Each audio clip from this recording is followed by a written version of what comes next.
Hi, I'm Jared of Daza Irrigation. I believe that technology should be used to protect and monitor our assets. I have created a graphical user interface to monitor and control your home or commercial filtration system. Today, I'll show you how it can be used to monitor and control the pH of your system. Firstly, we're going to navigate to the pH menu. Then we're going to go to the settings and we're going to select the dosing method. We will be dosing with a base in this case, so I'll leave it selected as a base. And then I'm going to reset the calibration and show you how easy it is to calibrate the pH probe. Right. Firstly, we're going to be placing the probe into pH buffer fluid 7.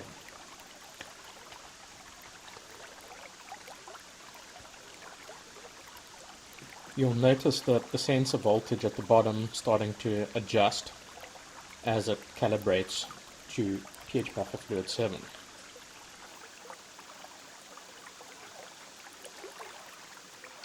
Once it has reached a static voltage, we know that it's ready to calibrate.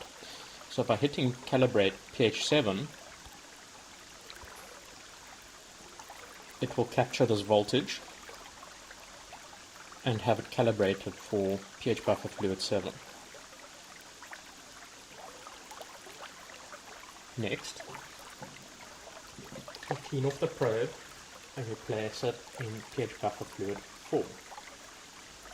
As was the case before, you'll notice that the sensor voltage will change and slowly it will get to the correct voltage for pH buffer fluid 4.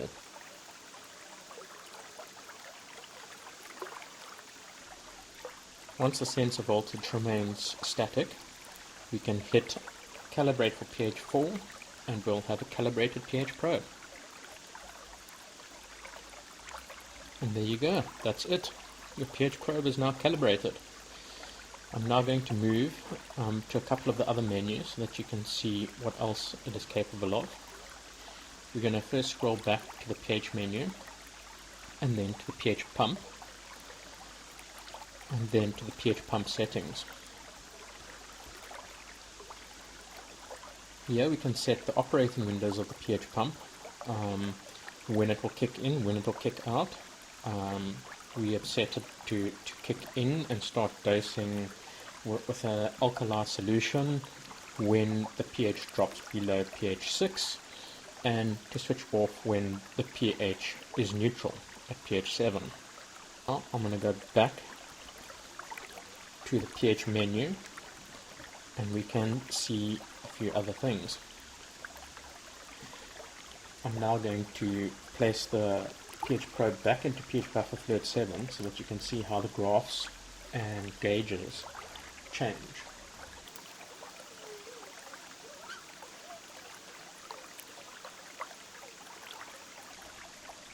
And there we have it. You can see additional graph detail by clicking on this. And there we'll see additional data. The gaps in the graph indicate the points at which the pH probe was not calibrated. Right.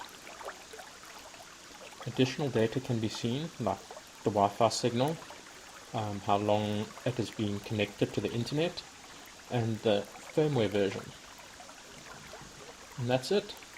That's how easy it is to calibrate the pH probe.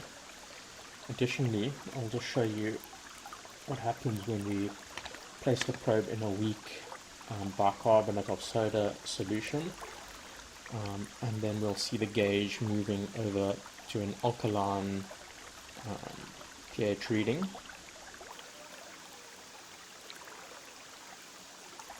And there you have it. That's all for today. Watch this space for another video for additional features of this new graphical interface. Cheers for now.